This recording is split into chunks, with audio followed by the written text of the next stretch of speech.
అమ్మ విలువ. ఆకాశాన్ని అడిగితే చెప్పింది అమ్మ ప్రేమ తనకంటే విశాలమని. సాగరాన్ని అడిగితే చెప్పింది అమ్మ మనసు తనకంటే లోతని. తేనెను అడిగితే చెప్పింది అమ్మ మమత తనకంటే తీయనని. కోయిలమ్మను అడిగితే చెప్పింది అమ్మ పిలుపు తన పాట కంటే మధురమని. క్రొవ్వొత్తిని అడిగితే చెప్పింది అమ్మ విలువ తాను కరిగిపోవడానికన్నా ఎక్కువేనని.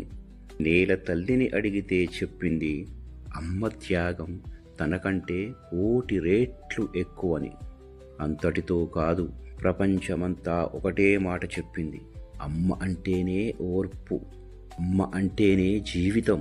1,000,000 జన్మలు ఎత్తినా తీర్చుకోలేని రుణం ఒక్క అమ్మ మాత్రమే. అమ్మా, నీకు నా శతకోటి వందనాలు.